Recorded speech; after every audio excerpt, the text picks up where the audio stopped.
అందరికీ నమస్కారం అండి. మహాభారతం రెండవ భాగం మొదటి భాగం మీరు విన్నట్లయితే రెండవ భాగం మీకు ఈజీగా అర్థమైపోతుందండి. మొదటి భాగంలో నన్నయ్య గారు మహాభారతాన్ని తెలుగులో రాసే ముందు దేవతలని అలాగే గురువులని రాజుగారు రాజరాజ నరేంద్రుడిని కూడా తలుచుకొని మొదటిగా సంస్కృతంలో దేవతలకి ఇష్టమైన భాష సంస్కృతంలో ఒక పద్యం రాసి తర్వాత మహాభారతాన్ని తెలుగులో రాయడం మొదలుపెట్టారు. మొట్టమొదటిసారిగా భూమి మీద నైమిషారణ్యంలో సౌతి అనే మహర్షి ఈ మహాభారతాన్ని ఋషులకు చెప్పాడు అనేది నన్నయ్య గారు మొదటి ఘట్టంగా రాశారు. ఇదంతా నేను మొదటి భాగంలో క్లుప్తంగా చెప్పాను. మీరు ఒకసారి మొదటి భాగాన్ని ఈనవలసిందిగా ప్రార్థన. జననీజయుడు సర్పయాగం చెయ్యాలి అని ఉదంకుడు వచ్చి చెప్తాడు. అసలు ఉదంకుడు ఎవరు ఏంటి అనేది నేను మొదటి భాగంలో క్లుప్తంగా చెప్పాను. జననీజయుడు సర్పయాగం చేస్తూ ఉంటే ఆస్తికుడు వచ్చి మధ్యలోనే సర్పయాగాన్ని ఆప్ చేశాడు. అసలు సర్పయాగాన్ని మధ్యలోనే ఆప్ చేసిన ఆస్తికుడు ఎవరు అని తెలుసుకోవాలి అంటే మనం భృగు మహర్షి కథని ఖచ్చితంగా వినాల్సిందే. భృగు మహర్షి ఆయన భార్య పులోమ ఒక ఆశ్రమంలో ఆనందంగా జీవితాన్ని గడుపుతున్నారు. ఆ కాలంలో పెళ్లి చేసుకున్న ఇంటిలో ఎప్పుడూ నిత్యం అగ్నిహోత్రం అనేది వెలుగుతూనే ఉండాలి. గృహస్థు ఆశ్రమంలో అగ్నిదేవుడిని వెలిగించి 2 అక్షంతులు నెయ్యి నూక వేయటం వల్ల అగ్నిదేవుడు చాలా సంతోషిస్తాడు. అగ్నిదేవుడు సంతోషించి మనకి ఆరోగ్యాలు ఐశ్వర్యాన్ని ప్రాప్తిస్తాడు. ఆ అగ్నిహోత్రం ఎప్పటి వరకు వెలిగి ఉండాలి అంటే ఆ ఇంటి యజమాని బ్రతికి ఉన్నంత వరకు అగ్నిహోత్రం అనేది వెలుగుతూనే ఉండాలి. యజమాని చనిపోయినప్పుడు ఆ అగ్నిహోత్రంలో నుంచి కొంచెం అగ్నిని తీసుకువెళ్ళి ఆ యజమాని శరీరాన్ని కాల్చటం అనేది ఆనాటి నుంచి ఈనాటి వరకు వస్తున్న సాంప్రదాయం. ఇప్పటికీ మనలో ఎవరైనా చనిపోయినప్పుడు మన ఇంటి ముందు ఒక్కరోజు మాత్రమే అగ్నిహోత్రాన్ని వెలిగించి ఆ అగ్నిహోత్రంలో నుంచి అగ్నిని తీసుకువెళ్ళి మన శరీరాలను కూడా కాల్చడం అనేది ఆ కాలం నుంచి వస్తున్న సాంప్రదాయం. సూర్య భగవానుడిని ఆరాధించటం వలన ఆయన ఆశీస్సులు మన పైన ఉంటే మన ఆరోగ్యం చాలా బాగుంటుంది. అందుకే ఉదయాన్నే సూర్య నమస్కారాలు చేయటం చాలా మంచిది. అలాగే అగ్నిదేవుడిని ఆరాధించటం వలన అగ్నిదేవుడి ఆశీస్సులు కనుక మనకి ఉంటే మన ఇంట్లో ఐశ్వర్యానికి ధనానికి ఎటువంటి లోటు ఉండదు. అగ్నిని ఎప్పుడు పవిత్రంగానే చూడాలి. ఎవరైతే అగ్నిదేవుడిని పవిత్రంగా చూస్తారో వాళ్ళు నిజంగా ఐశ్వర్యవంతులే. ఐశ్వర్యవంతులే అంటే ఒక ధనమే కాదండి. ఐశ్వర్యవంతులు అంటే మనకు ఉన్న వాటిని అన్నింటినీ అనుభవించగలగటమే ఐశ్వర్యం అంటే. ఉదాహరణకి రకరకాల పండ్లు టేబుల్ పైన ఉంటాయి, కానీ నీవు ఒక్క పండు కూడా తినలేకపోతే నువ్వు నిజంగా ఐశ్వర్యవంతుడివి కానే కాదు. మనకు ఉన్న వాటిని అన్నింటినీ అనుభవించగలగటమే ఐశ్వర్యం అంటే. శాస్త్రాన్ని నమ్మితే అభివృద్ధి చెందుతాం, శాస్త్రాన్ని నమ్మకపోతే ఎవరి కర్మ వారిది. ఎవరేం చేస్తారు? ఇంట్లో అగ్నిహోత్రాన్ని రక్షించే బాధ్యత మాత్రం భార్యాభర్తలు ఇద్దరిది. అగ్నిహోత్రం అనేది ఇప్పటికీ కొన్ని ఇళ్లలో నిత్యం వెలుగుతూనే ఉంటుందని చాగంటి కోటేశ్వరరావు గారు చెప్పారు. ఆ ఇల్లు నిజంగా దేవాలయాలతో సమానం. స్త్రీలను ఎక్కడైతే గౌరవిస్తారో, స్త్రీ విలువను ఎవరైతే తెలుసుకుంటారో వారికి ఈశ్వరుడి దర్శనము మెట్లెక్కినంత ఈజీగా దొరుకుతుంది. అగ్నిదేవుడు సర్వదేవతా స్వరూపుడు. ఆయన శివుడికి 3వ కన్ను. ఆయనని ఆరాధించటం వలన మనము ఎప్పుడూ రక్షింపబడతాము. ఆ విధంగా భృగు మహర్షి పులోమ ఆశ్రమంలో ఆనందంగా జీవితాన్ని గడుపుతున్నారు. కొంతకాలానికి పులోమ గర్భవతి అవుతుంది. అలా కొన్ని రోజులు గడిచిన తర్వాత ఒక రోజు భృగు మహర్షి నదీ స్నానానికి వెళ్ళి అగ్నిహోత్రాన్ని కాపాడమని పులోమకి చెప్తాడు. ఆ అగ్నిహోత్రం దగ్గర అక్షంతలు వేస్తూ కూర్చుంటుంది పులోమ. ఈలోగా పులోమ అనే రాక్షసుడు వస్తాడు. ఈమె పులోమాయేనా కాదా అని ఆలోచిస్తాడు. ఎవరిని అడగాలి అంటే అగ్నిదేవుడు మాట్లాడతాడన్న సంగతి ఆ రాక్షసుడికి తెలుసు. అగ్నిదేవుడిని అడుగుతాడు, ఏమే పులోమాయేనా అని. ఇప్పుడు అగ్నిదేవుడు సంకటంలో పడిపోతాడు. నిజం చెప్పాలా అబద్ధం చెప్పాలా? నిజం చెప్పాననుకో భృగు మహర్షి వచ్చి నన్ను శపిస్తాడు. అబద్ధం చెప్పాను అంటే అసత్య దోషం అనేది నాకు వస్తుంది. ఏం చేయాలి? శాపమా అబద్ధమా అని ఆలోచించి అగ్నిదేవుడు ఎలాగూ ఆమె నన్ను ఆరాధిస్తుంది కాబట్టి తర్వాత ఆమెను నేను ఎలాగైనా రక్షించుకోగలను, కానీ అబద్ధం మాత్రం ఆడను, అది పెద్ద దోషము అనుకుని శాపం ఇస్తాడా భృగు మహర్షి. పర్వాలేదు, తర్వాత ఆయనని వేడుకుంటే ఆ శాపం నుంచి నన్ను ఎలాగైనా బయటపడేస్తాడు అనుకున్నాడు. వెంటనే ఏమే పులోమ అని చెప్పేస్తాడు. అప్పుడు ఆ రాక్షసుడు అంటారు, ఏమని నేను పెళ్లి కాకముందే ప్రేమించాను, ఆమె పేరు నా పేరు సేమ్ పులోమ, నేను పెళ్లి చేసుకుందాం అనుకుంటే ఆ రోజుల్లో ఆమె నన్ను తిరస్కరించింది అని ఆమెని వెతుకుపోదామనుకుంటాడు రాక్షసుడు. వెతుకుపోదాము అనుకుంటే పంది రూపంగా పెద్ద వరాహంగా మారిపోయి ఆయన ఈపుల మీద ఆమెని నిండు గర్భవతి కదా ఎక్కించుకొని వెళ్తూ ఉంటే ఆమె ఏడుస్తూ ఉంటుంది. ఆమె కన్నీటి గుంట కారిన నీటితోని అక్కడ ఒక పెద్ద నది ఏర్పడింది. ఆ నది పేరు వధూస. నిండు గర్భవతి కదా పులోమ. అటు కదిలి ఇటు కదిలి పిల్లోడు జారి కింద పడిపోయాడు. అలా జారి పడిపోయాడు కాబట్టి ఆయన పేరు చెవసుడు అనే పేరు వచ్చింది. అతను పరమ తేజోవంతుడు. వెంటనే ఎవడ్రా మా అమ్మకి అపరాధన చేసేవాడు అని కళ్ళు ఎర్ర చేసి చూసేసరికి వెంటనే రాక్షసుడు రూపంలో ఉన్న పంది బూడిదైపోతాడు. అప్పుడు పులోమ పిల్లోని తీసుకుని నడుచుకుంటూ ఇంటికొచ్చింది. ఈలోపు భృగు మహర్షి వచ్చాడు. అంటే భృగు మహర్షి స్నానం చేసి వచ్చేలోపే ఇదంతా జరిగింది. భార్యని ఏడుస్తూ చూశాడు, పిల్లోడిని చూశాడు. ఎవరి పిల్లోడు అంటే పులోమ మన పిల్లోడే చెవసుడు అని చెప్తుంది. ఎప్పుడు పుట్టాడు అంటే ఇప్పుడే పందెత్తుకెళ్తుంటే పుట్టాడు అని చెప్తుంది. పందెత్తు పోవడం ఏంటి అని భృగు మహర్షి అడిగితే, మీరు స్నానానికి వెళ్ళినప్పుడు ఒక పులోమ అనే రాక్షసుడు వచ్చాడు, ఈమె పులోమాయేనా అని అగ్నిదేవుడిని అడిగితే అగ్నిదేవుడు ఈమె పులోమానే అని చెప్పేసరికి ఆ రాక్షసుడు నన్ను ఎత్తుకు వెళ్ళే సమయంలో మనకి కొడుకు పుట్టాడు, మన కొడుకు పుట్టగానే ఆ రాక్షసుడిని చంపేశాడు అని చెప్తుంది. భృగు మహర్షి అగ్నిదేవుడు వంక కోపంగా చూస్తూ, ఏమయ్యా అగ్నిదేవా, ఇదేమన్నా న్యాయంగా ఉందా? రోజు నీకు నెయ్యి వేసి అక్షింతలు వేసి నూక వేసి ఇన్ని పెడుతున్నాను కదా, నాకే అన్యాయం చేయాలని చూస్తావా? ఇక నుంచి నువ్వు సర్వభక్షుడు అవుగాక అని చెప్పిస్తాడు.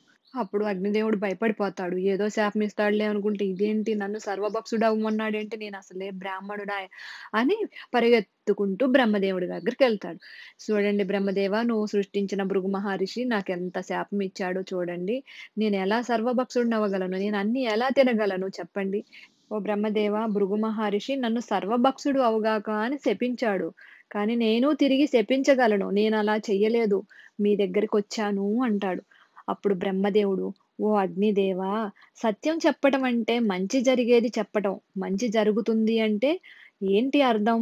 ఎవ్వరికీ హాని చెయ్యకుండా, ఎవరినీ కష్టపెట్టనిది, నిజంగా ప్రాణానికి కలగబోయే ఇబ్బందిని దృష్టిలో పెట్టుకుని వారిని రక్షించుట కొరకు నిజానికి బదులు అబద్ధం చెప్పినా అది సత్యంలోకే వస్తుంది. అంటే పెద్ద ధర్మాన్ని నిలబెట్టడానికి చిన్న అబద్ధం ఆడినా తప్పులేదు. కాబట్టి ఆమె పులోమ కాదు అని చిన్న అబద్ధం చెప్తే తప్పేముంది అగ్నిదేవ? ఎందుకంటే ఆమె నిండు గర్భవతి, ఎంతో ప్రతివత. అలాంటి ఆమెని రాక్షసుడు తీసుకెళ్లేలా చెయ్యకూడదు కదా!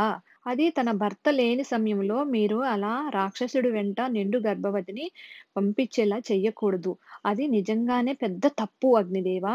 భృగు మహర్షి ఇచ్చిన శాపంలో ఎటువంటి తప్పు లేదు అని బ్రహ్మదేవుడు అగ్నిదేవుడికి చెప్తాడు. అయ్యో బ్రహ్మదేవా, అన్నీ తినే అగ్నిదేవుడినైపోతే దేవతలకి ఎలా ఇవ్వగలను? సచ్చినవి పుచ్చినవి చెత్త చెదారము తీసుకెళ్ళి నేను దేవతలకి ఇవ్వలేను గదా! అగ్నిలో వేసింది ఏదైనా దేవతలకే కదా చెందుతుంది. మరి నేను అపవిత్రుడిని అయిపోతాను. అలాంటిది అన్నీ నేను దేవతలకి తీసుకువెళ్ళి ఇవ్వలేను. మరి దేవతలు కరుణించలేరు. వర్షాలు కురవవు. పంటలు పండవు.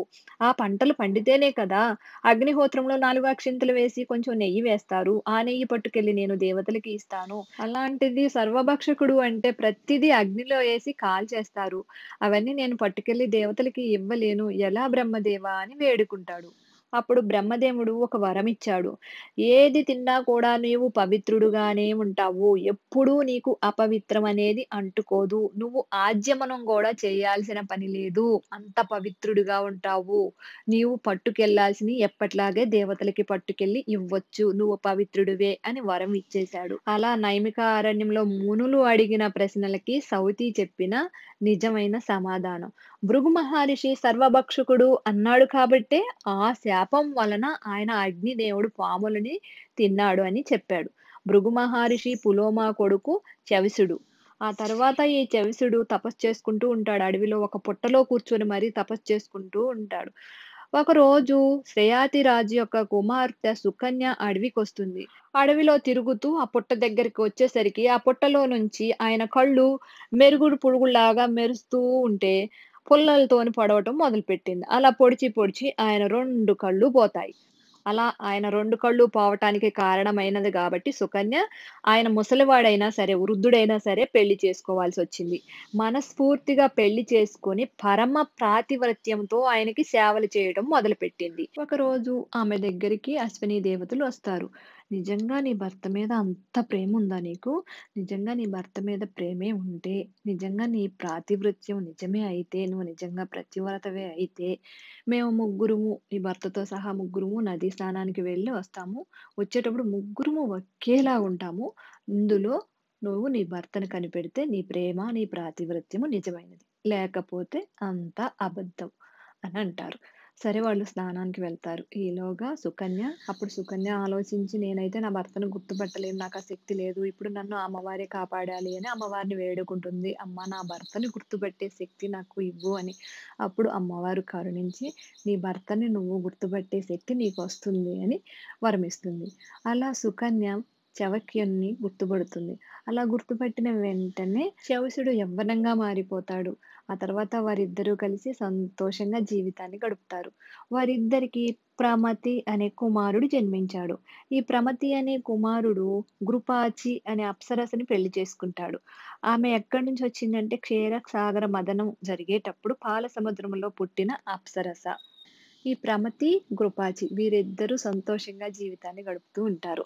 వీరికి రురుడు అనే పిల్లోడు జన్మిస్తాడు. అలా కొంతకాలం అయిన తర్వాత రురుడికి యవ్వనం వస్తుంది.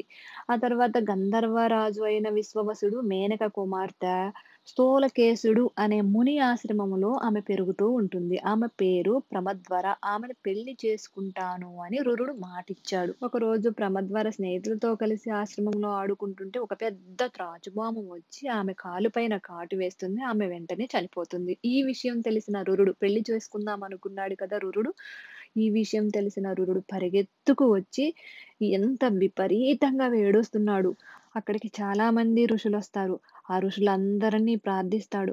నేను ఏ కొంచెం పుణ్యం చేసుకున్న వాడినైనా నా పుణ్యం అంతా తిరిగిస్తాను. ఈమెను బ్రతికించండి అని ప్రార్థన చేశాడు. ప్రమద్వర బాడీలో ఉన్న విషయాన్ని గనక మీరు తీసివేస్తే నేను చేసిన యాగాల ఫలాన్ని, తపోఫలాన్ని, గురువులను సేవించిన ఫలాన్నంతటిని ఇచ్చేస్తాను. మీ మంత్రశక్తితోనే ఆమెను బ్రతికించండి ప్రభూ అని ఏడుస్తున్నాడు. రురుడు ఏడుపు విని ఆకాశములో ఒక దేవదూత నీ ఆయుష్‌లో సగం ఇస్తే ఆమె బతుకుతుంది అని చెప్తాడు. వెంటనే నేనిస్తాను అంటాడు రురుడు. అలా ఆయన ఆయుష్‌లో సగం ఇచ్చేసరికి ఆమె బతుకుతుంది. ఇప్పుడు ఇద్దరూ కలిసి పెళ్లి చేసుకొని సంతోషంగా జీవితాన్నయితే గడుపుతున్నారు. అయితే రురుడికి పాముల మీద విపరీతమైన కోపం పెంచుకున్నాడు. తను ఒక బ్రాహ్మణుడు, యాగాలు, పుణ్యాలు ఎన్నో చేసిన వ్యక్తి అని మరిచిపోయి, పాము తన భార్యని ఎప్పుడో కరిచిందన్న విషయాన్ని మనసులో పెట్టుకొని చూడండి ఇక్కడ గూడా కోపం పెంచుకుంటున్నాడు పాముల మీద. ఎక్కడ పాము కనపడితే చాలు అక్కడ పాముని చంపకుండా వదిలిపెట్టనే లేదు. పుట్టలు గూడా తవ్వి చంపుతా ఉన్నాడు. అక్కడ ఉదంకుడు అంతే తక్షకుడి మీద కోపం పెంచుకొని ఎలా అయితే సర్పయాగానికి పూనుకున్నాడో, ఇక్కడ రురుడు గూడా పాముల మీద కోపం పెంచుకొని తన భార్యని ఎప్పుడో కాటు వేసిందని చెప్పి పాములను చంపి పాపం అనేది చేస్తున్నాడు. తను ఒక బ్రాహ్మణుడన్న విషయాన్ని మర్చిపోయి. అలా చంపుతూ ఉంటే ఒకరోజు విషం లేని పాము రోడ్డు పైన కనిపించింది. దాన్ని గూడా చంపబోయాడు. అప్పుడు ఆ పాము మునిలా మారిపోయింది. ఆ పాముకి శాప విముక్తి అయ్యి మునిలాగా మారిపోతాడు. అప్పుడు రురుడితోని ఇలా అంటాడు. "ఏమయ్యా! నువ్వు భృగు మహర్షి వంశంలో పుట్టినావు. ఒక బ్రాహ్మణుడివి. ఎందుకిలా చేస్తున్నావు?" అని అడుగుతాడు. అప్పుడు రురుడు అంటాడు, "నేనేదో చేస్తున్నాను. నాకు కోపముంది. నువ్వేంటి నేను కొట్టబోయేసరికి ఇలా మునిలాగా మారిపోయావు? నీ స్టోరీ ఏంటి? నువ్వెందుకిలా మారిపోయావు?" అని అడుగుతాడు. అప్పుడు ఆ పాము మునిలాగా మారింది గదా! ఆ ముని ఇలా అంటాడనమాట. "నా పేరు సహస్రపాదుకుడు. నేను ఒకప్పుడు వేదాన్ని చదువుకుంటూ, నేర్చుకుంటూ ఉండేవాడిని. నాకొక స్నేహితుడు ఉండేవాడు. వాడి పేరు ఖగముడు. వాడు వేదాన్ని నేర్చుకుంటాడు, చదువుకుంటాడు. అగ్నిహోత్రాన్ని, అగ్ని కార్యములు, హోమాలు కూడా చేస్తూ ఉంటాడు. నేను ఒక అల్లరి పని చేశాను. వాడు ధ్యానంలో ఉన్నప్పుడు ఒక గడ్డి పాముని తీసుకొచ్చి వాడి మెడలో వేస్తే వాడు ఎలా భయపడతాడో చూద్దాము అనుకున్నాను. అర్థం లేని అల్లరి పరిమితులు దాటిపోయింది. అచ్చం పాములాగే ఉన్న గడ్డి పామే కదా! దీంట్లో విషం లేదు కదా! అని చెప్పి నేను కిటికీలో నుంచి నా స్నేహితుడు ఖగుడు మీదకి విసిరేశాను. అప్పుడు నా స్నేహితుడు ఖగముడు భయపడిపోయి పైకి లేచి నేను ఎంతో ధ్యానంతో ఇక్కడ కూర్చుంటే ఎవడ్రా పాముని వేసింది అని చూస్తాడు. అక్కడ నేను కనిపించేసరికి ఖగముడికి ఫుల్లు కోపం వచ్చి నన్ను ఇంత బాధ పెట్టి నువ్వు నవ్వుకుంటావు కనుక నువ్వు కూడా విషము లేని పామువై అడవిలో తిరుగు అని శపించాడు. అప్పుడు నేను తెలుసుకున్న విషయం ఏమిటంటే మితిమీరిన పనులు చెయ్యకూడదు. ఒకరిని బాధ పెట్టి మనం సంతోషాన్ని పొందాలి అనుకోవటం అది పెద్ద తప్పు. అర్థం పర్థం లేని అల్లరి కూడా చెయ్యకూడదు. హద్దులు దాటితే ఏదైనా ప్రమాదమేనని నేను తెలుసుకున్నాను. ఆ తరువాత నేను పాములాగా మారిపోయాను. అప్పుడు నా స్నేహితుడిని అడిగాను నేను. నాకు శాప విముక్తి ఎప్పుడు కలుగుతుంది అని. అప్పుడు భృగు వంశంలో పుట్టిన రురుడు వచ్చి నిన్ను చంపబోయినప్పుడు నీకు శాప విముక్తి కలుగుతుంది అని చెప్పాడు. అందుకే నేనిలా మునిలాగా మారిపోయాను అని చెప్పాడు. ముని ఇలా అడుగుతాడు, "మరి నువ్వెందుకయ్యా భృగు వంశంలో పుట్టి పాములని ఇలా చంపుతున్నావు? నువ్వొక బ్రాహ్మణుడివి ఇలా చెయ్యొచ్చా? బ్రాహ్మణుడంటే ఏమనుకున్నావు? ఎంత మంచి ప్రవర్తన కలిగి ఉండాలి. నువ్వేంటయ్యా కర్ర పట్టుకొని పాములను చంపుతున్నావు? ఇలా చెయ్యొచ్చా? ఇప్పటికైనా బుద్ధి మానుకో. ఏదో కర్మ ఫలితం నీ భార్యని కరిచింది. ఏదోలా బ్రతికించుకున్నావు కదా! అంతే. అంతటితో అయిపోయింది. వదిలేయాలి కానీ, ఇలా పాముల్ని చంపుకుంటూ పోతే ఈ పాపము నిన్ను విడిచిపెడుతుందా? ఇది తప్పు కదా! ఇలా చెయ్యకు. నీ తండ్రికి శిష్యుడైన ఆస్తికుడు మహర్షి జనమేజయుడు సర్పయాగాన్ని ఆపేశాడు. అటువంటి వంశములో పుట్టి పాములను చంపుతావా? నీ తండ్రి ప్రమథి శిష్యుడైన ఆస్తికుడేమో జనమేజయుడి సర్పయాగాన్ని ఆపేశాడు. అటువంటి భృగు వంశంలో పుట్టిన నువ్వేమో పాముల్ని చంపుతావా? మీ దగ్గర నేర్చుకున్న శిష్యుడేమో పాముల్ని చంపకుండా ఆపాడు. నువ్వేమో చంపుతున్నావు. నీకసలు ఇదేమన్నా న్యాయంగా ఉందా? అనేసరికి వెంటనే రురుడు మునికి నమస్కారం చేసి, "ఇక నుంచి నేను పాముల్ని చంపను మునీశ్వరా! నాకు జ్ఞానోదయం అయిపోయింది" అని వెళ్ళిపోతారు. భృగు మహర్షి కొడుకు చౌసుడు, చౌసుడు కొడుకు ప్రమతి, ప్రమతి కొడుకు రురుడు. అలా చెప్తూ ఉన్నాడు సౌతి నైమిషారణ్యంలో మహర్షులకి. అప్పుడు ఋషులందరికీ ఒక డౌటొస్తుంది. అసలు జనమేజయుడి సర్పయాగాన్ని ఆస్తికుడు ఆపాడు అంటున్నారు కదా! అసలు ఆయన ఎవరు? ఆస్తికుడి గురించి గూడా మాకు కొంచెం చెప్పండి మహర్షి అని అడుగుతారు. అప్పుడు సౌతి, సరే ఆస్తికుడి గురించి గూడా చెప్తాను వినండి. ఓ మహర్షులారా! అసలు ఆది పర్వం అంటేనే మహాభారతం. అసలు మహాభారతానికి పునాది అంటే అసలు మహాభారతం అంతా ఎందుకు నడిచింది? గరుడోత్పత్తి చుట్టూ ఈ మహాభారతం నడుస్తుంది. అసలు గరుడోత్పత్తి అంటే ఏంటి? ఈ మహాభారతానికి దానికి సంబంధం ఉందా? అని మీకు వివరంగా చెప్తాను వినండి. ఈ భూమండలం అంతా కూడా కశిక ప్రజాపతిది మాత్రమే. ఎవ్వరిది కాదు. మొట్టమొదట తండ్రి ఆయనే అందరికీ. చెట్టు, పుట్ట ప్రతి దానికి గూడా ఆయన సమస్తం. ఆయన ఈ భూమండలాన్ని దానం తీసుకున్నాడు. బ్రహ్మదేవుడి అనుగ్రహముతో. ఆయనకి చాలా మంది భార్యలున్నారు. వారిలో వినత, కద్రువ అని వీరిద్దరి కథని పునాదిగా చేసుకొని మిగిలిన మహాభారతం అంతటిని రచించారు. కశిక ప్రజాపతి, వినతి, కద్రువ ఈ ముగ్గురు కథయే తర్వాత కాలంలో మహాభారతంగా పరిగణిస్తోంది. వీరి కథ తెలిస్తేనే మహాభారతం తెలుస్తుంది అని ఉద్దేశం. అసలు మనిషి దేని వలన పాడైపోతాడు? అసలు మనిషి దేని వలన ఉన్నత స్థాయిని పొందుతాడు? ఒక మనిషి బలహీనత వలన ఎలా పాడైపోతాడు? ఒక చెట్టు త్వరలో ప్రారంభించిన అగ్ని చివరికి ఆ చెట్టుని ఎలా కాల్చేస్తుంది? మనకి సంతోషంగా కనిపించే ఏ గుణము చిట్ట చివరికి మనల్ని, మన చుట్టూ ఉన్నవాళ్ళు మనల్ని ఆశ్రయించిన వాళ్ళని ఎలా నశింపజేస్తుంది? అటువంటి విషయాలు తెలియజేసుకోవడమే ఈ గరుడోత్పత్తి. మహాశివరాత్రి రోజున ఈ కథని వినటం పూర్వజన్మ పుణ్యం. ముని చెప్పిన మంచి మాటలు విని రురుడు పాములను చంపకుండా మంచి బ్రాహ్మణుడిలాగా మంచి జీవితాన్ని గడుపుతున్నాడు కదా! మంచి మాట, వేదాన్ని, మంచిని ప్రజలకి బోధించటమే ఒక బ్రాహ్మణుడి బాధ్యత. దానాలన్నింటిలోకెల్లా గొప్ప దానం మంచి మాట చెప్పటం. అలా మంచి మాట చెప్పటం ద్వారా కుటుంబం బాగుపడుతుంది. తర్వాత సమాజం బాగుపడుతుంది. అందరూ మనశ్శాంతిగా ఉంటారు. నన్నయ్య గారు గరుడోత్పత్తిని రాయడం మొదలుపెట్టాడు. కృతాయుగంలో కశిక ప్రజాపతి అనే రాజు అనేక మంది భార్యలతో ఉండేవాడు. బ్రాహ్మణుడికి ఒక లక్షణం ఉంది. 4 రకాల కులాల వారిని పెళ్లి చేసుకోవచ్చు. అది కొన్ని పరిస్థితుల్లో మాత్రమే.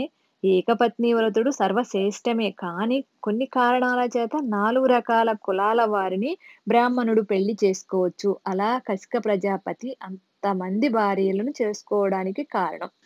బ్రహ్మదేవుడు కశిక ప్రజాపతిని ఆజ్ఞాపించాడు. ఖచ్చితంగా నువ్వు ఈ పని చేయాలి. ఈ భూమి మీద ఎన్నో రకాల ప్రాణాలను సృష్టించబడాలి. నువ్వు గొప్ప తేజస్సు గలవాడివి గనుక, నా పుత్రుడివి గనుక, ప్రజాపతివి గనుక, ఈ భూమి మీద ప్రజలు పెరగాలి గనుక, అనేకమైన ప్రాణాలను నువ్వే సృష్టించబడాలి. నీవు దానికి తగిన పనులు చేయవలసిందే అని బ్రహ్మదేవుడు ఆజ్ఞాపించాడు. ఈ భూమి మీద ఉన్న ప్రతి ప్రాణి కశిక ప్రజాపతిదే. ఆయన బిడ్డలే. ఈ భూమి కూడా కశిక ప్రజాపతి భూమే. భూమికి మరో పేరు కాశ్యపి అనే పేరు. ఈ భూమిని దానం రూపంలో తీసుకున్నాడు కశిక మహారాజు. అందుకే ఈ భూమి మీద ప్రతిదీ ఆయన సర్వస్వం. ఆయన స్పర్శ లేకుండా ఏది ఉండదు. అంతటి మహాపురుషుడు ఆయన. ఆయనకున్న భార్యలలో వినత, కద్రువ. కద్రువ పెద్ద భార్య, వినత చిన్న భార్య. ఎంతమంది భార్యలున్నా వీరిద్దరే ఈ గరుడోత్పత్తి కథకు సంబంధించినంత వరకు ఈ ఇద్దరు భార్యల విషయాలు అవసరం గనుక అందుకే కశిక ప్రజాపతి యొక్క భార్యలుగా వీరి పేర్లు మాత్రమే చెప్పబడ్డాయి. అలా కొన్ని వందల సంవత్సరాలు భర్తకి సేవ చేసిన తరువాత భర్తని ప్రార్థన చేస్తారు. "నీ తేజస్సు వలన మాకు సంతానం కావాలి" అని అడిగారు. ఎన్నో వేల సంవత్సరాలు ఆయనకి సేవ చేసిన తరువాత ఈ మాట అడిగారు. ఇక్కడ మనం ఒక విషయం తెలుసుకుందాం. మనిషిని ఏది చెయ్యొద్దు అంటామో అదే చేస్తారు. అదెందుకు అంటే ఈ జన్మలోది కాదు. అది పూర్వ జన్మల్లో మనల్ని వెంటాడుతున్న ఈర్ష్య, కోపాలు. ఆ స్వభావాలు అంత తేలికగా మన ఆత్మని వదిలిపోవు. ఎన్ని జన్మలెత్తినా ఆ వాసన పట్టుకుంటుంది ఆత్మ. దాన్ని వదిలించుకోవడం అంత తేలికైన విషయం కాదు. దానికి మళ్ళీ ఎన్నో జన్మలెత్తాలి. దాన్ని గెలవటం చాలా కష్టం. ఎవరైతే కామాన్ని ప్రకృతి ధర్మంగానో, దేవుడి వరంగానో, కామాన్ని ధర్మబద్ధంగా భార్య పట్ల మాత్రమే కామం కలిగి ఉంటే వారికి మంచి పుత్రులు జన్మిస్తారు. సమాజం గూడా బాగుపడుతుంది. ఎవరైనా కామాన్ని ధర్మబద్ధంగా కాకుండా అధర్మబద్ధంగా, హీనంగా, విషబుద్ధులతో చూస్తే వారికి పుట్టబోయే బిడ్డలు చెడు బుద్ధులతోని పుడతారు. అలా పుట్టినప్పుడు 7 జన్మల వారి వంశంలో చేసిన పుణ్యం అంతా పోతుంది. అందుకే బిడ్డలకి మంచి బుద్ధులు నేర్పించే బాధ్యత తల్లిదండ్రులదే. మంచి భార్య దొరకకపోతే ఆ జన్మే వేస్ట్ అయిపోతుంది. మంచి పిల్లలు పుట్టకపోతే 7 తరాల పుణ్యం కూడా పోతుంది. అందుకే పూర్వ జన్మలో మంచి బిడ్డలు కలగాలని ఎన్నో యాగాలు, దాన ధర్మాలు చేసేవారు. మంచి బిడ్డలు, తేజోవంతులు, మంచి ప్రవర్తన కలిగిన బిడ్డల కోసం ఇవన్నీ పెళ్ళైన కొత్తలో తల్లిదండ్రులు నవదంపతుల చేత చేయిస్తారు. అలా కద్రువ, వినుత కూడా ఎన్నో సంవత్సరాలు భర్తకి సేవ చేసిన తరువాత బిడ్డలు కావాలని అడుగుతారు. అప్పుడు కసిక ప్రజాపతి, "సరే మీకు ఎలాంటి బిడ్డలు కావాలో చెప్పండి" అంటాడు. ఆయన తలుచుకుంటే గొప్ప గొప్ప బిడ్డలకి జన్మనివ్వొచ్చు కానీ, ఆయన ఎప్పుడూ బ్రహ్మదేవుడిని అంటి పెట్టుకొని ధ్యానములో ఉంటాడు. మొదటగా కద్రువ పెద్ద భార్య కోరుకుంటుంది, విశేషమైన, బలమైన, పొడుగ్గా, చాలా శక్తివంతమైన పిల్లలు అనేక మంది కావాలని కోరుకుంటుంది. తర్వాత వినత అడగాలి కదా, తోటికోడళ్ళు కదా ఇద్దరు. వారి మనసులో నా బిడ్డలు గొప్ప అంటే నా బిడ్డలు గొప్పవాళ్ళు అవ్వాలని ఉంటుంది కదా లోపల. అక్కకి ఎంత బలవంతులైతే కుమారులని ఇస్తున్నారో వారికన్నా బలవంతమైన బిడ్డలు నాకు కావాలి అని వినత కోరుకుంటుంది. వినత ఇంకో అద్భుతమైన మాట అంటుంది, నాకు కద్రువ అక్క పిల్లల కన్నా బలమైన వారు, మంచి గుణములు కలవారు 2 పిల్లలు కావాలని కోరుకుంటుంది. ఇంకేముంది, కద్రువకి ఈర్ష్య మొదలైంది. పెద్ద భార్య ఏమో అనేక మంది సంతానం కావాలని కోరుకుంది. చిన్న భార్య ఏమో 2 కోరుకుంది. సరే తదాస్తు అన్నాడు కసిక ప్రజాపతి. ఇప్పుడు వారికి దైవ అనుగ్రహం కావాలి కాబట్టి 2 కూడా పుత్రకామిష్ట వ్రతం చేశారు. తేజోవంతమైన సంతానం కోసం కలగాలని. అంటే ఆ వంశంలో ఎక్కడో మహానుభావులు, మహాపురుషులు ఎంతో పుణ్యం చేసి ఉంటే తప్ప అలాంటి సంతానం కలగదు. మనం ఇప్పుడు చేసిన పుణ్యం రేపు మన బిడ్డలకి లభిస్తుంది. కొంతమంది కటిక పేదరికంలో ఉన్న వంశములో వాడికి కొంతకాలానికి కలిసి వస్తుంది, కొన్ని కోట్లు వచ్చాయి అంటే అది వాడి గొప్పతనం కాదు. వాడి వంశంలో పెద్దలు అపారమైనటువంటి దైవభక్తి కలవారు, దాన ధర్మాలు చేసి చాలా ప్రసన్నమైన మనసు, దైవారాధన చేసి ఉంటే వారి పుణ్యాన్ని తరువాత కాలంలో బిడ్డలు అనుభవిస్తారు. ఒకడు ఎన్ని చెడ్డ పనులు చేసినా కలిసి వస్తుంది అంటే అది వాడి వంశంలో పెద్దలు చేసిన పుణ్యము అని తెలుసుకోవాలి. అంటారు కదా, ఏ జన్మలో ఏ పుణ్యం చేశామో అని. అందుకే ఏది దాచుకోకూడదు, దానం కూడా చేస్తూ ఉండాలి. మంచి బిడ్డల కోసం ఈశ్వరుని ఆరాధించాడు కసిక ప్రజాపతి. వ్రతం చేస్తున్నాడు, పుత్రకామిష్ట వ్రతం చేశాడు. అప్పుడు దేవతల అనుగ్రహం కలిగింది. దేవతల అనుగ్రహంతో వారిద్దరు భార్యలు కూడా గర్భం దాల్చారు. కానీ చాలా బలవంతులు, అపారమైన వారు, పొడుగున్నవారు కావాలని కోరుకున్నారు కాబట్టి, అలా మనిషి కడుపులో పెరగటం సాధ్యం కాదు కాబట్టి ఈశ్వరుడు వారికి గుడ్ల రూపంలో వారి గర్భం నుంచి బయటికి వచ్చేలా పెద్ద భార్యకి కద్రువకి 1000 గుడ్లు, చిన్న భార్యకి వినతకి 2 గుడ్లు బయటకు వచ్చాయి. ఇప్పుడు ఆ 2 గుడ్లు పొదిగే వాతావరణాన్ని ఏర్పాటు చేసి అక్కడ ఒక చోట భద్రంగా ఉంచారు. అవి గుడ్లు పగిలి బయటికి రావడానికి 500 సంవత్సరాలు పడుతుంది. అలా 500 సంవత్సరాలు ఎదురు చూసిన తరువాత అంతటి తేజోవంతమైన సంతానం కలగాలి అంటే అంత టైం పడుతుంది. కద్రువుకి సంబంధించిన గొడ్లలో నుంచి పాములు బయటకు వచ్చేసాయి. అందులో ఆదిశేషుడు, కర్కోటకుడు, తక్షకుడు, ఐరావతుడు ఇలా మొదలైన పాములు 1000 బయటకు వచ్చాయి. ఆవిడ ఎలా కోరుకుందో అలాగే కలిగారు. మరి వినత వారికన్నా గొప్పవారిని కోరుకుంది కాబట్టి వినత పిల్లలు బయటికి రావటానికి టైం పడుతుంది. కానీ వినత ఎక్కువ బలవంతమైన పిల్లలు కావాలన్నప్పుడు కొంచెం టైం పడుతుంది కదా, ఆలోచించకుండా ఆగలేకపోయింది. సేమ్‌గా ఫీల్ అయింది. పరువు పోయినట్టు అనుకోని దాని పిల్లలు ముందుగా అమ్మ అని పిలుస్తున్నారు, నా పిల్లలు రాలేదని తొందరపడి తనే ఒక గుడ్డుని పగలగొట్టింది. ఇక్కడ ఒక నీతి ఉంది. అతి విశ్వాసము అంటే అహంకారం వలన చేసే పనుల వలన చాలా నష్టం చేస్తాయి. నువ్వు అనుకున్నవన్నీ సత్యాలే అనుకుంటే ఎలా? అది పప్పులో కాలేసినట్లే కదా.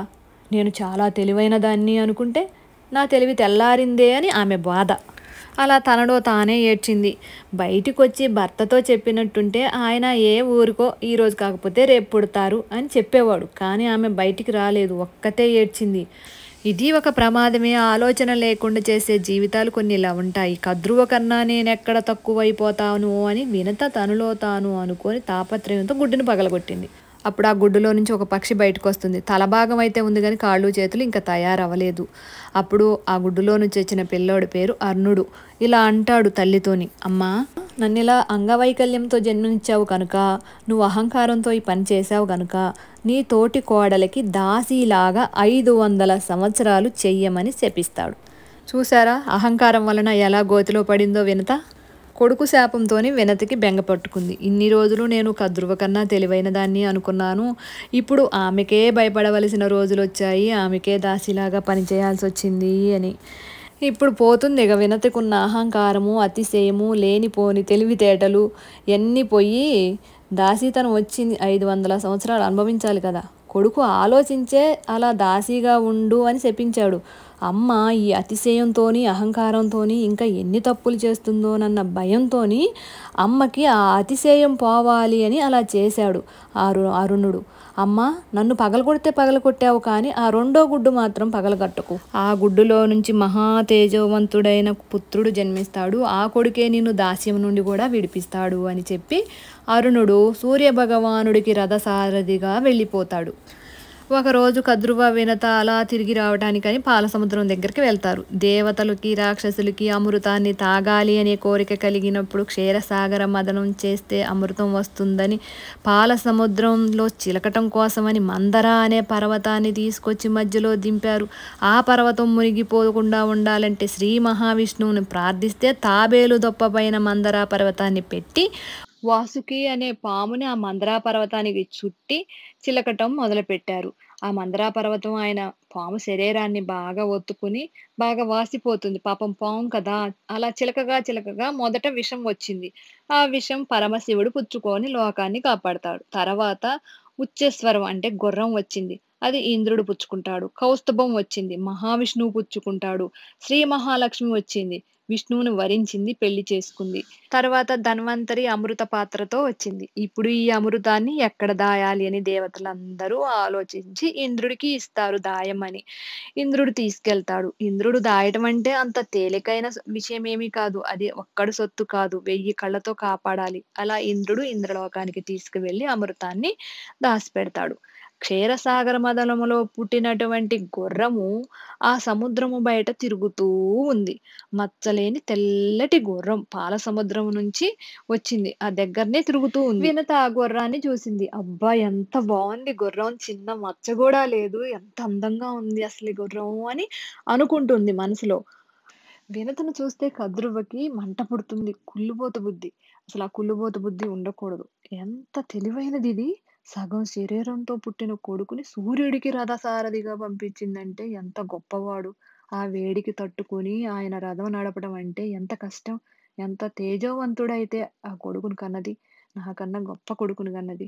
వీడు సగం శరీరంతోనే ఇంత గొప్పవాడయ్యాడే, ఇంకా పూర్తి శరీరంతో మరొక గుడ్డులో ఉన్న కొడుకు పుడితే వాడెంత గొప్పవాడవుతాడు నా బిడ్డల కన్నా అని వారవలేకపోయి ఒక కుట్ర పన్నింది కద్రువ. ఎలాగూ వినతికి తెలివైన దాన్ని అనే అహంకారం ఉంది కదా, ఎలాగూ ఒప్పుకోదనే ప్లాన్‌తోని వచ్చి వినత గుర్రానికి తోకలో ఆ మచ్చ ఒకటి లేకపోతే ఎంత బావుంటదో అన్నది. వెంటనే వినత తెలివైంది గదా, "ఏమేంటక్కా, ఏం మాట్లాడుతున్నావు? ఎక్కడ చూసావు? అసలు తోకలో మచ్చ ఉండటం ఏంది? ఎక్కడుంది? గుర్రం అంతా తెల్లగానే ఉంటే" అని అన్నది. "లేదు లేదు, తోకలో చిన్న మచ్చ ఉంది" అని కద్రువ అంటుంది. ఆ గుర్రానికి చిన్న మచ్చ గూడా లేదన్న విషయం కద్రువకి తెలుసు. అయినా గూడా చిన్న మచ్చ ఉంది అని చెప్పేసరికి వినత లేదు లేదు మచ్చ లేదు అంటే ఇక్కడ పందెం వేసుకుంటారు. కద్రువ అంటుంది వినతతోని, "ఒకవేళ ఆ గుర్రానికి మచ్చ ఉంటే నువ్వు నాకు 500 సంవత్సరాలు దాసీగా పని చేయాలి. ఒకవేళ మచ్చ లేదనుకో వినత, నేనే నీకు దాసీగా 500 సంవత్సరాలు పని చేస్తాను" అని అంటుంది. సరే పందానికి ఒప్పుకుంటుంది. వినత చాలా ధైర్యంగా ఉంది గదా! నేనన్నది నిజము, నేను చూసింది నిజము అన్నట్టు అహంకారంతో ఉంటుంది కదా! ఆ వీక్‌నెస్ పట్టుకుందనమాట కద్రువ. సరే వెళ్దాం పద గుర్రం దగ్గరికి అంటే ఇక్కడ ఒక ప్లానేస్తుంది. నేను ఓడిపోతాను, వినత గెలుస్తుంది, నేను దాసీగా ఉండాల్సొస్తుందని కొంచెం టైం తీసుకోవాలని చెప్పి, "వద్దు వద్దు వినత గుర్రం ఎక్కడికెళ్తుంది? ఇక్కడే ఉంటుంది గదా! పాల సముద్రం దగ్గరే. మనకి ఇప్పుడు మన పతిదేవునికి సేవ చేసుకునే టైం అయింది.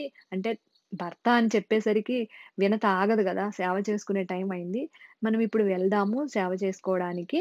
తర్వాత రేపొచ్చి గుర్రానికి మచ్చుందో లేదో చూద్దాము" అని తెలివిగా టైం తీసుకుంటుంది. చూడండి ఇక్కడ అతిశయం కన్నా అసూయ అన్నది 1,00,000 రెట్లు ప్రమాదకరమైనది. అహంకారం కన్నా కుళ్ళుబోతు బుద్ధి అనేది 1,00,000 రెట్లు ప్రమాదకరమైనది.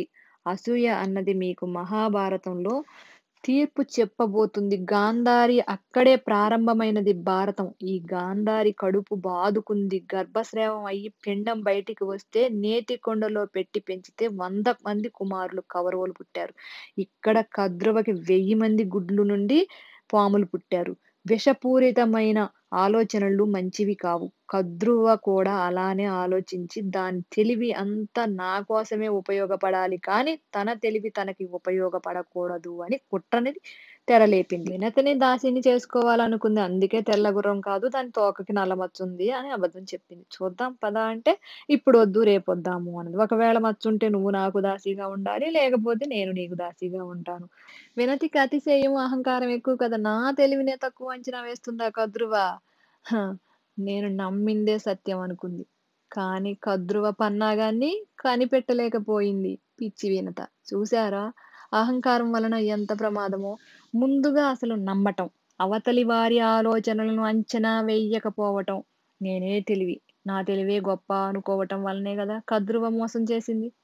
ఎవరు ఓడిపోతే వారు 500 సంవత్సరాలు దాసీగా చేయాలి గదా! పందెం వేసుకున్నారు కదా! సరే దగ్గరికి వెళ్లి గుర్రాన్ని చూద్దాము అంటే కద్రువ వినదు. తనకు తెలుసు గుర్రం తెల్లగా ఉందని. కానీ వినతిని మోసం చేయాలి అనుకుంది కద్రువ. కాబట్టి ఇప్పుడు వినతికి కుళ్ళు కుట్రలు లేని మనసు. కాకపోతే కొంచెం అహంకారం ఉంది. నేను కద్రువ కన్నా తెలివైన దాన్ని అనుకుంటుంది. అదొక్కటే ఆమెలో లోపం. అదే ఆమె బలహీనతగా ఎదుటివారు మోసం చేస్తున్నారు అని గ్రహించలేకపోయింది. ఇప్పుడు భర్తకి సేవ చేసే టైం అయింది కదా! రేపు వెళ్లి చూద్దాము అన్నది కద్రువ. మోసం చేయడానికి టైం తీసుకుంటుందని గ్రహించలేకపోయింది వినత. ఇంటికి వెళ్లారు. ఇంటికి వెళ్ళిన తర్వాత కద్రువ పిల్లలందరినీ పిలిచి సమావేశపరిచింది. "నేను వినతి దగ్గర పందెం వేశాను. పిన్నమ్మ పైన పందెం కాశాను. నేను ఓడిపోతే దాసీగా 500 సంవత్సరాలు చేయాలి. నా వల్ల కాదు కాబట్టి మీరు నా కొడుకులు, అమ్మని రక్షించే బాధ్యత మీదే. మీరు వెళ్లి గుర్రం తోకకి చుట్టుకొని నల్లని మచ్చలా కనిపించాలి. అప్పుడు వినతి ఓడిపోతుంది. నేను గెలుస్తాను. మీకు చుట్టుకునే దేహం ఉంది కాబట్టి మీరు అలా చేయాలి" అంటుంది కద్రువ. చూడండి కద్రువలో ఉన్న అసూయ ఆమె చేత ఆ మాటల్ని పలికిస్తుంది. అప్పుడు ఆ పిల్లలు ఇలా అడుగుతారు, "అమ్మా, ఎందుకమ్మా పిన్ని నీకు దాసీ అవ్వాలి? ఇది తప్పు కదా! మేము అలా చెయ్యకూడదు. పిన్ని దాసీ అవ్వడం ఏంటి? ఇంత వైభోగం అంతా వదిలేసి నీకు సేవ చేయటం ఏంటి? ఇదేదో నువ్వు చెప్పావు కదా అని మేమైతే చెయ్యం. ఇలా చెయ్యకూడదు. ఇది చాలా పెద్ద తప్పమ్మా, మేము అలా చెయ్యము, చెయ్యలేము" అంటారు.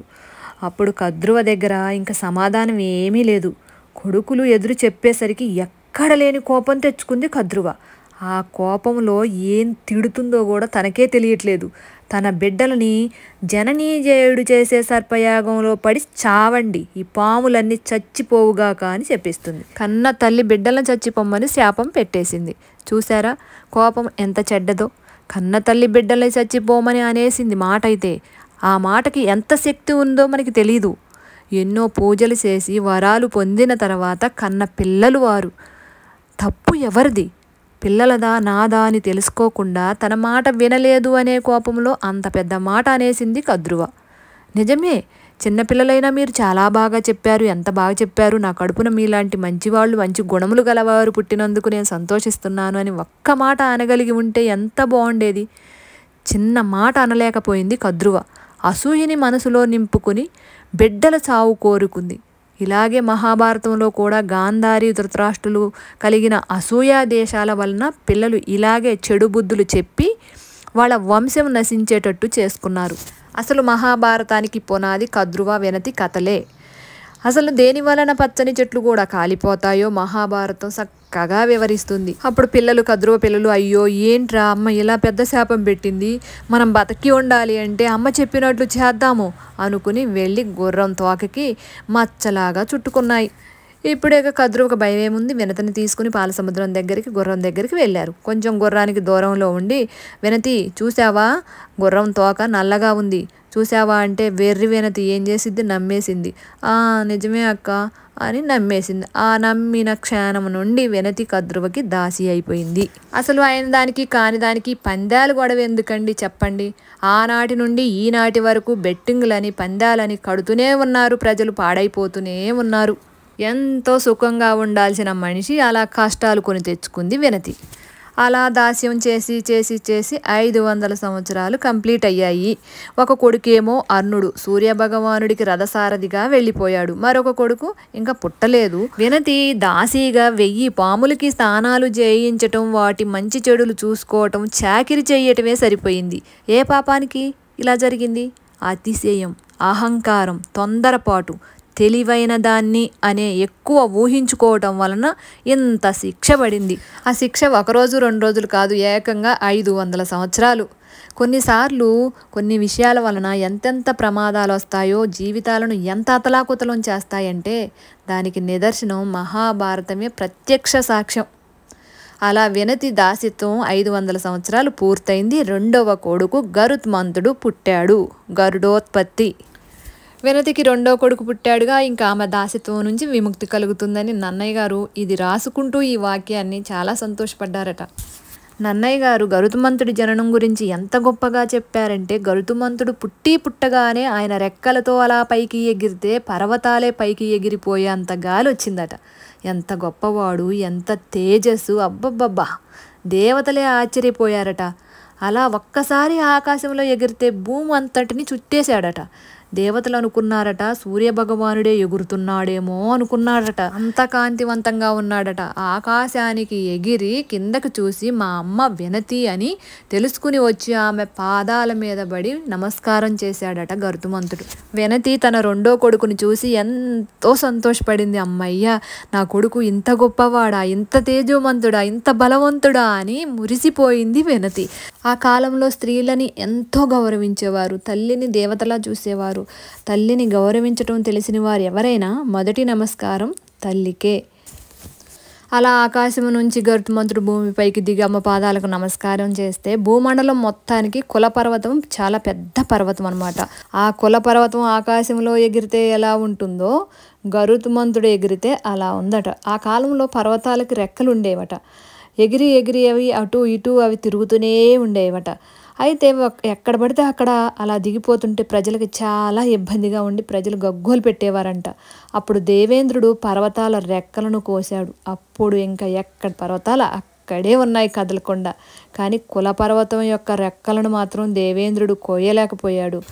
కులపర్వతం యొక్క రెక్కలని దేవేంద్రుడి దగ్గర ఉన్న వజ్రాయుధం కూడా కోయలేకపోయిందట. అలా ఉన్నాయట గరుత్మంతుడి రెక్కలు కూడా. అంతటి బలవంతుడు తేజోవంతుడైన గరుత్మంతుడి జననం గురించి నన్నయ్య గారు ఈ అమృత ఘట్టాల్ని ఎంత అద్భుతంగా రచించారండి. ఇంతటి తేజోవంతుడైన గరుత్మంతుడిని చూసి మళ్ళీ కద్రువ అసూయ పెంచుకుంది, కుళ్ళు పెరిగిపోతుంది. అబ్బా, వాడేంటి అంత శక్తివంతుడు, వీడేంటి ఇంత తేజోవంతుడు, వాడు ఈడు అని మాట్లాడుతుంది. గరుత్మంతుడు అన్న ఉన్నాడు కదా, అరుణుడు సూర్యభగవానుడికి రథసారథిగా వెళ్ళాడు కదా, వాడు ఎంత శక్తివంతుడైతే రథసారథిగా వెళతాడు, వీడేంటి ఇంత తేజోవంతుడు, వాడు వీడు అని మాట్లాడుతుంది. అలా మాట్లాడకూడదు, కానీ ఆమె అసూయతో ఉంది కాబట్టి అలా మాట్లాడుతుంది. దీనికి ఒక చిన్న ఎగ్జాంపుల్ చెప్పి మళ్ళీ మీకు కథలోకి వస్తానండి. ఒక చిన్న కథ వినడం విషయం కాదండి, అందులో ఉన్న అత్యంత ప్రమాదకరమైన విషయాలేంటో నేర్చుకోవాలి. మన శరీరంలో పుట్టిన పుండు నుండి వచ్చే విషం శరీరం అంతా వ్యాపించి మన్ని ఎలా నశింపచేస్తుందో, ఈ అసూయపడే మనసున్న వారి వలన వారి వంశం అంతటిని అంతం చేస్తుంది. వినతికి అసూయ లేదు కాబట్టే వినతి కుమారులు ఆకాశంలో ఎగురుతున్నారు. కద్రువ కుమారులు భూమిలోకి వెళుతున్నారు. వీరు పైకి లేవలేరు. అసూయ లేనివారు పరమాత్ముడికి దగ్గరగా వెళ్తారు. అసూయ ఉన్నవారు పాతాళానికి వెళతారు. అంటే ఇక్కడ పాములు దేవతా స్వరూపులుగా చూడకూడదు.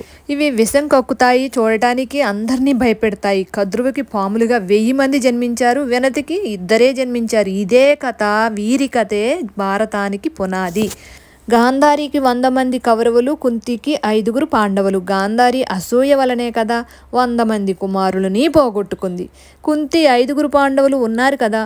గాంధారి ధృతరాష్ట్రుడు ఎప్పుడూ బిడ్డల మనసులో నుండి అసూయని తీసివేసే ప్రయత్నం చెయ్యలేదు. అసూయ లేని చోట దేవతా శక్తులు నిలబడతాయి. దేవతా శక్తితోని వారిని ముందుకు నడిపిస్తాయి. జీవుడికి ఈ అసూయ అనేది కొన్ని కోట్ల సంవత్సరాల నుండి అంటిపెట్టుకుని వెంట తెచ్చుకుంటున్నాడు ఆత్మతోని. దీనిని వదిలిపెట్టడం అంత సులువు కాదు. తనంతట తానుగా తెలుసుకొని దీనిని వదిలేయాలే తప్ప ప్రతి వారిని వాడు వీడు అని పిలవకూడదు. పెద్దవాళ్ళు కనిపిస్తే తల వంచి నమస్కరించే అంత గొప్ప మనసు ఉండాలి. మీరు వాడు వీడు అని అసూయతో పలకరించినంత మాత్రాన ఎదుటివారికి వచ్చిన నష్టమే ఏమీ లేదు. మీ సంస్కారమే పోతుంది. అసూయ ఉన్నవారి మనసు ఒక మెట్టు దిగుతుంది. అసూయ లేని వారి మనసు ఒక మెట్టు ఎక్కుతుంది. దీనికి ఒకటే వస్తువు, నిచ్చెన. ఓకే అండి, మరొక భాగంలో మరికొన్ని మంచి విషయాలు చెప్పుకుందాము. ఇప్పటికే వీడియో చాలా లెంతీ అయిపోయిందండి. ఇప్పటి వరకు మీరు ఈ భాగాన్ని విన్నందుకు చాలా ధన్యవాదాలండి. నెక్స్ట్ ఎపిసోడ్లో మళ్ళీ కలుసుకుందాం. అప్పటి వరకు సెలవు. నమస్కారం అండి. మా ఛానల్ని తప్పకుండా సబ్స్క్రైబ్ చేయగలరని మా ప్రార్థన.